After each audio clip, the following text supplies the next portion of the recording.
The rumor hit before my coffee did. I was hauling a ladder out of my garage on a quiet Wednesday morning when my neighbor Pete ambled over with that awkward look you give someone when you're about to tell them their house is on fire, but emotionally. "Hey, Xander," he mumbled, rubbing the back of his neck. You might want to talk to your wife." "Olive, right? Something's going around," Karen said. "Well, she said some stuff." My stomach twisted. Nothing good ever starts with Karen said. Especially not Karen Whitmore, the HOA president with the moral compass of a drunk raccoon and the subtlety of a chainsaw. "What kind of stuff?" I asked, already knowing I wasn't going to like the answer. Pete shifted uncomfortably. "That Olive was cheating on you, with your contractor, and that your kid, Sienna, got suspended for fighting. Said it's why she's been home all week." My jaw clenched so hard I thought I might crack a molar. First of all, Olive and I have been solid for over 12 years. She works night shifts at the hospital and still manages to show up at Sienna's soccer games with snacks and a smile. And Sienna? She's 10. She's home because she's got strep. Not because she's beating up classmates. I didn't even have a contractor. I'd been fixing up our deck myself. I didn't say anything to Pete. I just nodded, thanked him, and walked back into the house. Olive was in the kitchen, still in her scrubs, pouring herself tea. She saw my face and lowered the mug. "What happened?" I told her everything. She didn't even blink. "That woman's got nothing better to do than destroy people," she said, voice calm but tight. "We're not letting this slide." We both knew what this was really about. Last month, I'd challenged Karen during the HOA meeting. She tried to push a rule limiting backyard structures. Said it was about maintaining aesthetic consistency. Translation: she didn't like the treehouse I was building for Sienna. I pointed out that her own backyard had a full tiki bar setup and that the new rule would be selectively enforced. The vote didn't go her way. She hadn't looked me in the eye since. Now she was retaliating small-town style, poisoning the neighborhood well with gossip. I didn't confront her right away. No, I did what any smart man with a fed-up wife and a sick kid would do. I documented. I pulled our security camera footage from the past 2 weeks, including our front porch cams and backyard feeds. Olive dug into our phone records, proving she'd been on shift during the alleged affair. I texted Sienna's school for a formal note confirming her absence due to illness, not misconduct. Then I started hearing more, Mrs. Calhoun, 3 houses down, said Karen told her I was milking HOA funds through fake repair reimbursements. That one made me laugh. I wasn't even on the board. Then came the kicker. Apparently, Karen told 2 other board members that Olive had been investigated for stealing medication at the hospital. That one lit a fire in me. She crossed the line, Olive said, her voice low and even. "I'm filing for defamation." "She's not just bad-mouthing us, she's attacking my job," I nodded. "Let's hit her where it hurts." We met with a lawyer the next day, a real bulldog named Miriam who specialized in defamation and civil suits. She listened, took notes, and smiled when we handed her the evidence. "She's on the HOA board?" Miriam asked. "President," I said. "Then this gets even better. There's precedent for HOA officials being held personally liable for claims made under the color of their position." I didn't pretend to understand all of it, but one thing was clear: Karen wasn't just gossiping.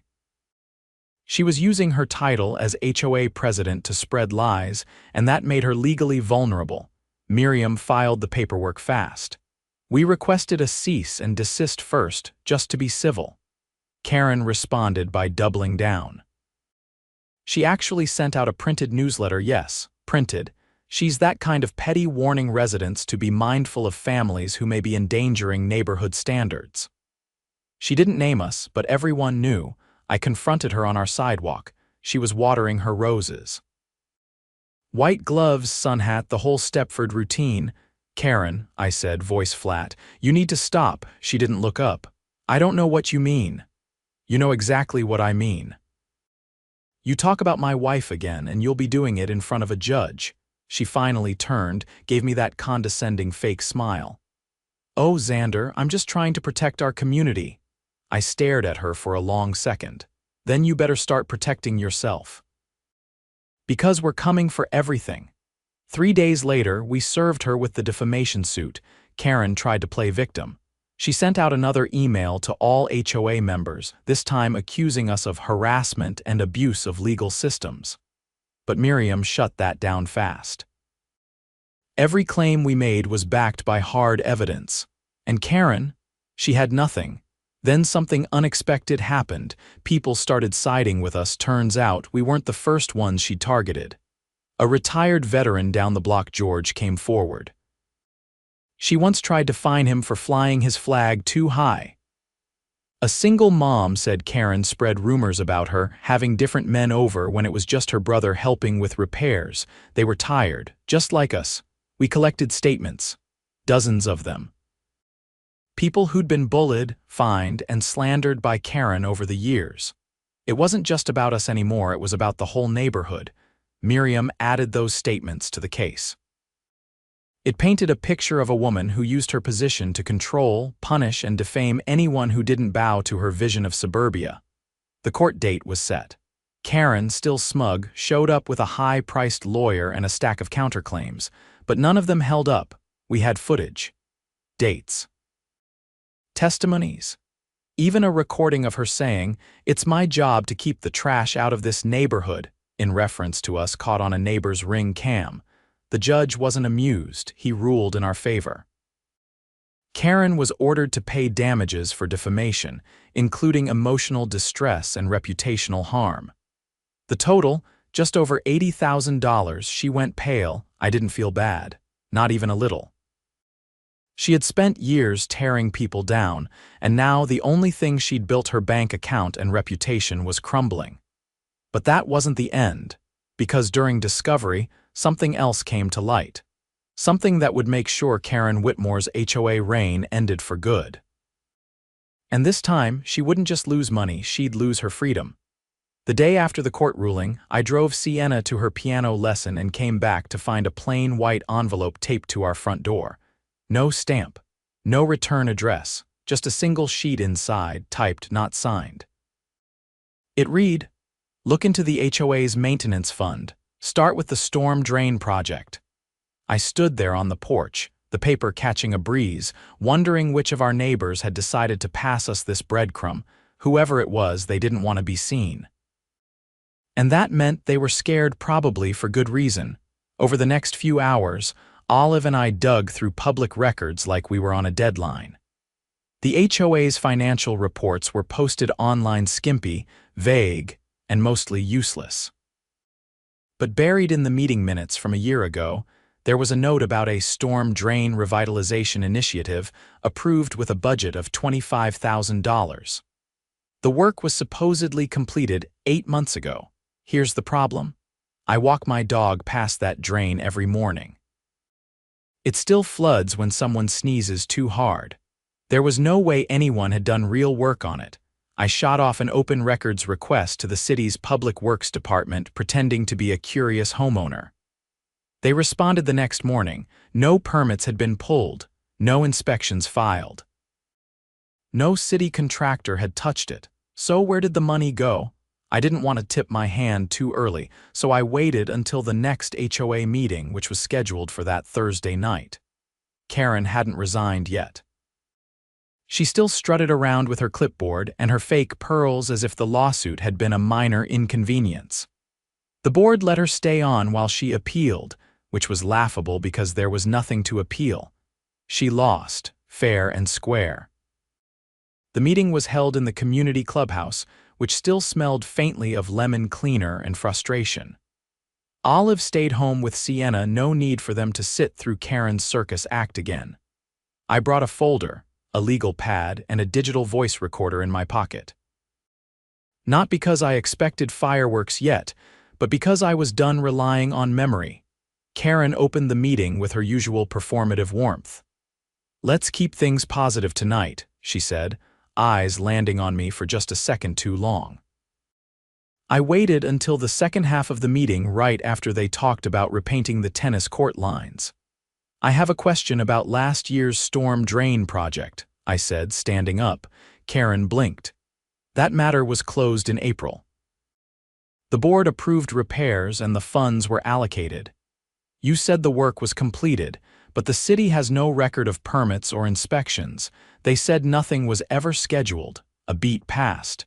Then Karen gave a tight laugh. Maybe they haven't updated their reports. That happens. I also checked the contractor listed in the expense report, Sundale Infrastructure Services. They dissolved 5 years ago, no longer in business. A ripple moved through the room, whispering, someone dropped a pen. I'm sure this is just a misunderstanding, muttered one of the board members, Dale, a guy who always looked like he'd rather be golfing than dealing with neighborhood politics. I turned toward him. Then it should be easy to clear up. I'd like to file a formal request for a third-party audit of the HOA's financials for the last 3 years. Karen's mouth opened, but no sound came out for a second. Then she said, "That's outside the scope of our agenda tonight. The bylaws allow for it," I said, flipping open my folder and reading directly from the printout. A member in good standing may motion for an audit, and if seconded by at least one other member, the motion must be considered. Pete, from next door, raised his hand. I second it. And just like that, it was on record. Karen tried to stall. She said it would be expensive. Said it would delay other projects, but too many people had started paying attention. The board voted 4-1 in favor. Only Karen opposed. By the time the meeting adjourned, people were buzzing. I didn't stick around. I had what I needed. The audit began 2 weeks later. The firm we hired was local but thorough. I stayed out of their way, but they contacted me privately when they found the first red flag. Over $70,000 in unexplained payments to vendor services that didn't match any business license in the state. They also found that Karen had initiated 3 landscaping projects, none of which had been completed. Yet the checks had cleared. Meanwhile, Miriam had been quietly filing a complaint with the state's Office of Homeowners Association Oversight. They issued a notice of investigation within a month. Then the hammer dropped. The audit revealed a total of $162,000 in misappropriated funds spread across fake vendors, non-existent projects, and inflated reimbursements. Every single check had been signed by 2 people, Karen and Dale. I confronted Dale in his driveway the day the audit report went public. "You knew," I said, voice quiet. He looked down at the oil stain on his concrete. "I didn't know how far it went. I thought it was just bonuses." She said it was board policy. Policy doesn't involve ghost companies. "I didn't cash anything myself," he said quickly. "She gave me gift cards, said it was just appreciation. I didn't take checks." I stepped back. "Then you better get a lawyer." Fast. By the following week, the board voted unanimously to remove Karen and Dale. The HOA's attorney filed charges of embezzlement. The state investigator looped in the county district attorney's office. And then the police showed up, not with sirens, not with cuffs, but with subpoenas, search warrants, and a very polite detective who took Karen's desktop computer, her financial records, and a box of HOA files she hadn't turned over. She was home when they came. According to Pete, she stood on her porch in her robe, trying to argue with the officer about jurisdiction while her dog barked at the wind. The news spread fast. Local outlets picked up the story, HOA president under criminal investigation for embezzlement. Her picture was in the paper the next morning, standing behind her rose bushes with that same stiff expression she wore when telling people to move their trash bins. The charges came down soon after. Wire fraud, misuse of community funds, and falsification of public documentation. 3 felonies, 1 misdemeanor. Miriam called me that night. She's going to take a plea. There's too much evidence. What kind of sentence are we talking about? Probably house arrest and restitution. First-time offender, no priors, but she's going to lose everything. And she won't be allowed to serve on any governing board again. It wasn't exactly the dramatic fall from grace I'd imagined, but it was enough. She'd never hold power over anyone again, not legally. the HOA held an emergency election. This time, the candidates were people who actually wanted transparency. People who brought coffee to meetings instead of threats. I didn't run, but I did help rewrite parts of the bylaws. We added a clause requiring all financial records to be posted monthly, and any project over $5,000 to be verified by 2 independent contractors. Olive went back to her shifts without looking over her shoulder. Sienna's strep cleared up and she started building a new Lego set with me on weekends. The treehouse, still there, still perfect, and Karen, she sold her house, quietly. No goodbye parties, no farewell emails. Last I heard, she moved in with her sister across town. No HOA there. Just a rental where someone else mows the lawn. She still owed us the defamation damages. And the court had garnished her bank account to start paying them, but it wasn't about the money anymore. She'd tried to ruin us with lies, tried to make us pariahs in our own neighborhood. And in doing so, she exposed her own rot. In the end, all we had to do was shine a light. 2 weeks after Karen sold her house, I got a letter addressed in blocky handwriting with no return address. It was slipped into our mailbox, not mailed, no stamp, no postmark. Inside were 3 photocopied checks, each made out to a company I'd never heard of, Glenmore Property Solutions. The signatures on all 3 were hers and Dale's.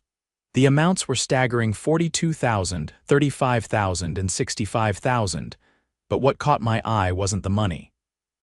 It was the memo line on the last check.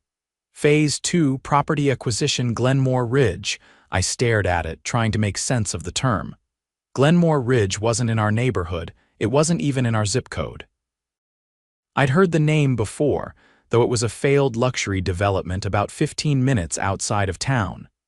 The city had shut it down 3 years ago after the original developer went bankrupt mid-construction.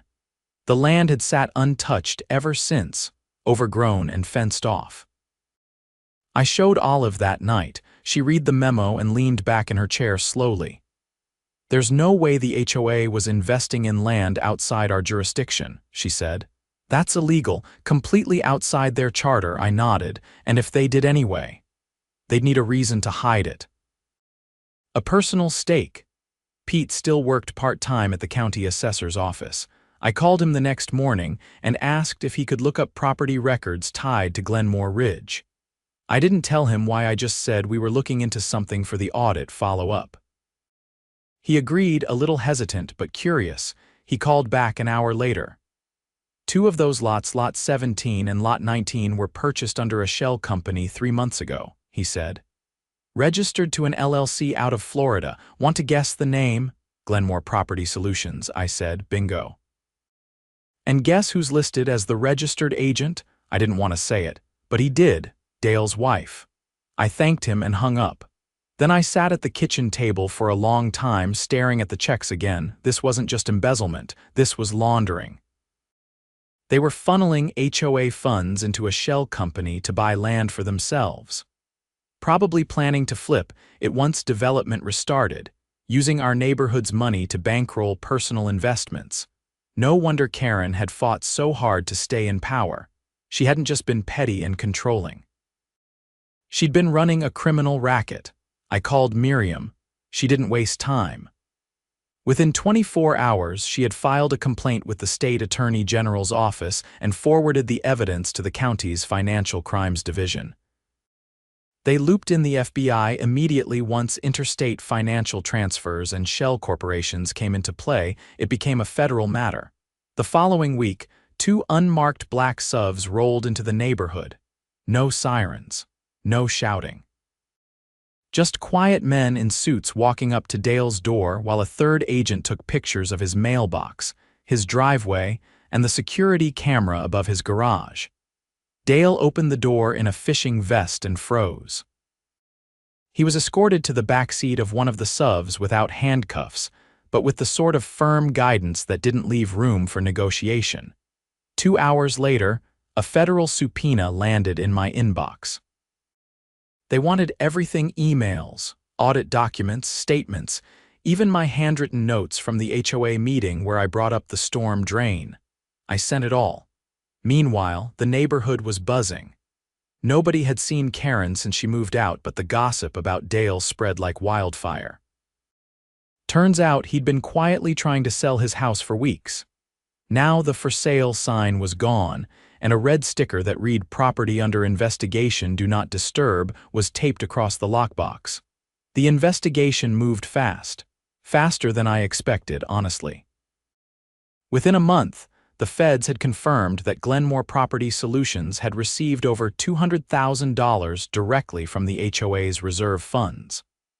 The payments had been disguised as landscaping upgrades, emergency drainage repairs, and future development consulting, all fake. And then it got worse. Turns out the land they bought in Glenmore Ridge wasn't just an investment. They had plans, blueprints, full development proposals hidden on a hard drive seized from Dale's home office.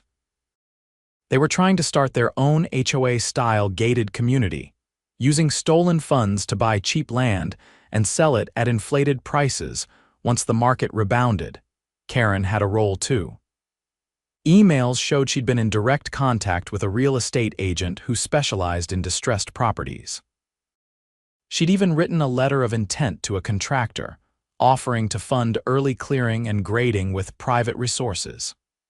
When the FBI released their first statement, it made the front page of the county paper.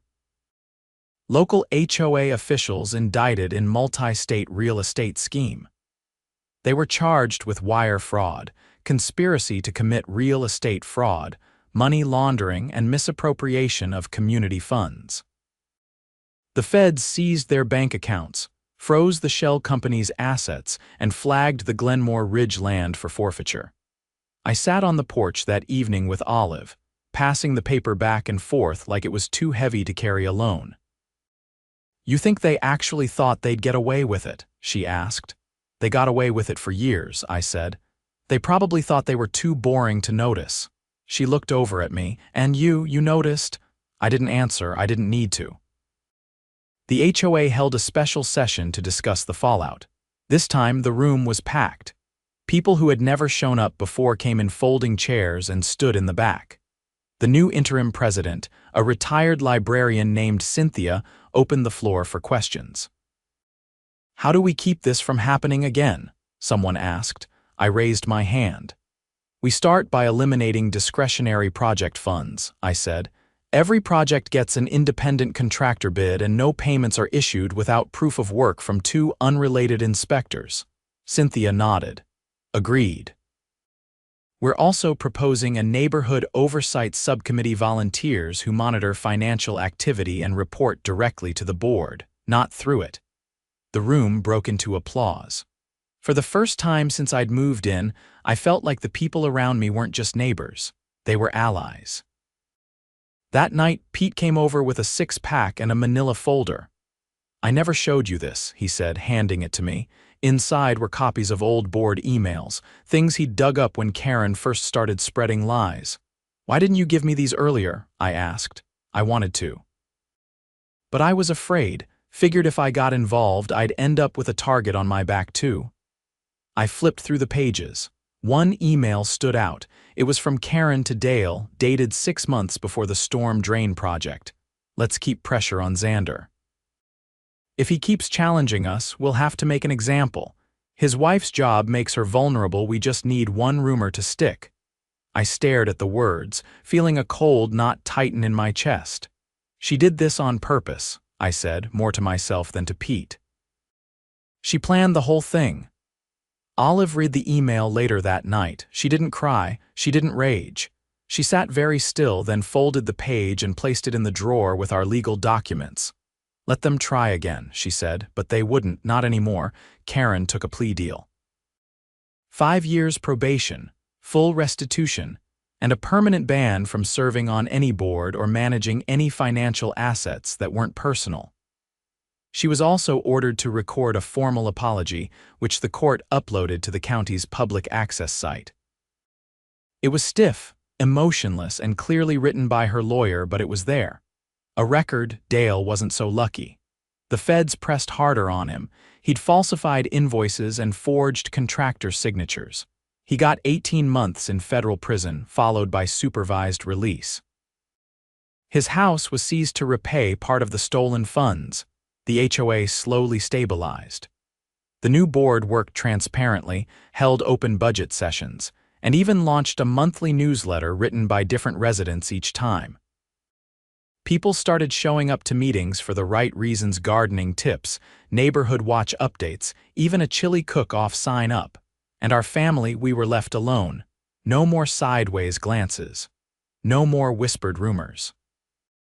Just neighbors waving from driveways, kids playing on sidewalks, and a community that finally understood the danger of giving power to the wrong people.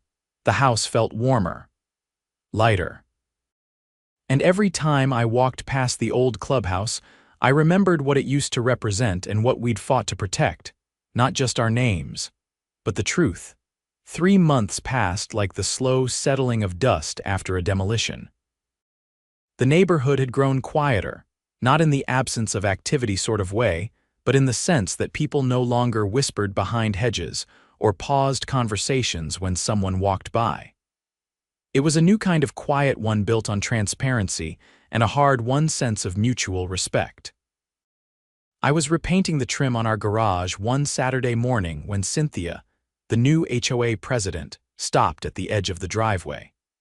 She was holding a thick manila envelope under one arm and wore a look I hadn't seen on her before, something between concern and restrained urgency. "Xander, I need your eyes on something." I set the brush down and wiped my hands on a rag. "What's going on?" She handed me the envelope. Inside were photocopies of internal memos from the HOA's old legal counsel, dated almost 2 years back. The signature line was familiar, Karen's name scribbled next to a stamped seal. "These came from an anonymous drop-off at the community center," Cynthia said. "No note, just this. You see the third document?" I flipped through until I reached it. My fingers paused, eyes scanning the page. It was a letter to a private investigator, authorizing the surveillance of a resident, specifically me. It listed my full name, address, estimated work schedule, and noted potential leverage points: wife's employment, daughter's school attendance, home improvement permit inconsistencies. I looked up. She had us followed, not just followed, Cynthia said. The letter includes payment details. She used HOA funds. "Did you verify that with the financial records?" She nodded. "It's in the expense report, disguised as a security consultation, but it was paid to a PI firm based out of a different county." I contacted them. They confirmed someone from our HOA contracted them under the name K. Whitmore. I didn't speak for a moment. My jaw tightened, but I kept my voice steady. "That crosses from civil into criminal. That's why I'm here." She handed me a second folder, this one from the county district attorney's office. "They've reopened the investigation. New charges are coming." Later that week, I sat in the DA's office across from an assistant prosecutor named Leona Patel. She was young, sharp-eyed, and didn't waste time with pleasantries. "We've filed a motion to expand the scope of the existing charges," she said. "The surveillance, plus the fraudulent use of HOA funds to commission it, constitutes criminal stalking under state law. Combined with the financial misconduct, it elevates the case." I leaned forward. "You think it was just me, or were there others?" She tapped her pen against her notepad. "We're working on that, but there's something else. The investigator mentioned a second file he was asked to compile on your wife." Olive was with me. She didn't flinch, didn't shift. She just said, "What kind of file?" "Employment records, hospital access logs." He said Karen wanted to verify her presence during certain dates, that she was looking for discrepancies she could use. My stomach turned. She wanted to get her fired. "She tried," Leona confirmed, "but the hospital never responded to her anonymous complaint. They flagged it as malicious and shelved it." Still, the fact that she tried to create a paper trail of misconduct using a third-party investigator. That's enough to move forward. The new charges were filed within days: criminal stalking, misuse of surveillance, and attempted coercion through fraudulent documentation. All felonies. The judge revoked Karen's probation and remanded her into custody pending trial. The day she was arrested, local news vans returned to the neighborhood. This time, they weren't interviewing board members or speculating about finances. They were reporting on the deeper rot, how a woman entrusted with neighborhood leadership had weaponized that trust to orchestrate a calculated, illegal campaign of intimidation. And then the stories came out. I hadn't known the full extent of it. None of us had. Leona called me back a week later. She had a stack of new affidavits on her desk, statements from 2 other families who had been similarly targeted. One family had tried to install solar panels. Karen allegedly filed a false code violation with the city, then hired the same PI firm to document unauthorized activity on their roof, claiming it posed a safety risk. Another family, a recently divorced father and his teenage son, reported that Karen had attempted to have Child Protective Services investigate him, citing suspicious behavior and unusual visitors. The PI's report, again paid for with HOA funds, had been used to fabricate a complaint. It became clear that Karen hadn't just been stealing money or spreading rumors. She had been building elaborate narratives around people she didn't like, and then using official channels to try and make those narratives stick. The trial started 6 weeks later. It was held at the county courthouse, and the gallery filled every day. Residents from our neighborhood attended in shifts, not out of spectacle but solidarity. I was called to testify on the 3rd day. I spoke plainly, gave what I had: the documents, the timestamps, the recordings, the audit trail. Olive followed me on the stand. Her voice was steady, but you could hear the weight behind every word. She described how the anonymous complaint nearly cost her a promotion, how the PI had parked outside the hospital for 3 nights, how she'd had to change her shift patterns just to feel safe. Karen didn't look at us once. Her attorney tried to claim she'd acted out of excessive concern for community standards, that she had let her role cloud her judgment. But the jury didn't buy it, not after hearing from the other residents, not after seeing the paper trail. Not after Leona closed by showing the jury a calendar Karen had maintained, a physical one seized from her home, with certain homes marked in red ink and notes like "pressure this month" and "wife's job equals weak point." The verdict came back after 2 days, guilty on all counts.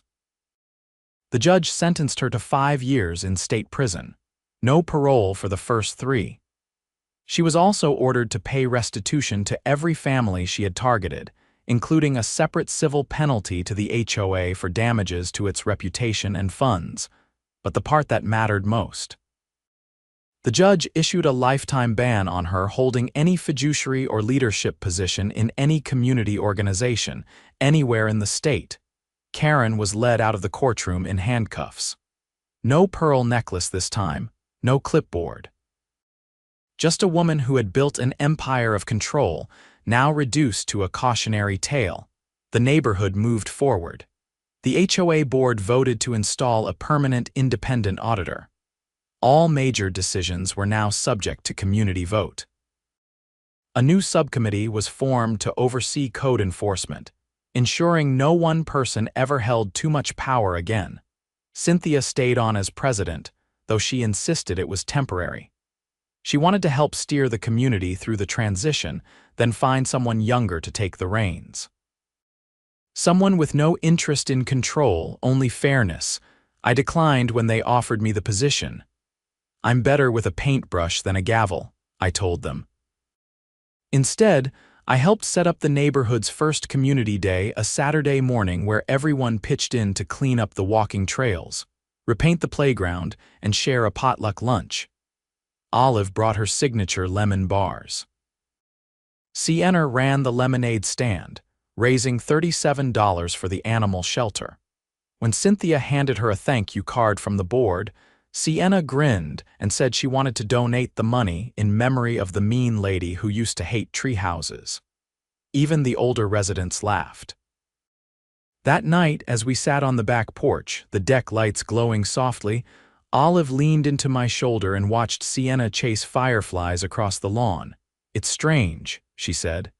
How something so ugly can end up bringing people closer. I nodded. Sometimes you have to burn the rot out before anything healthy can grow. We didn't talk about Karen after that. There was no need. She'd written her story. We had simply made sure it reached the right ending.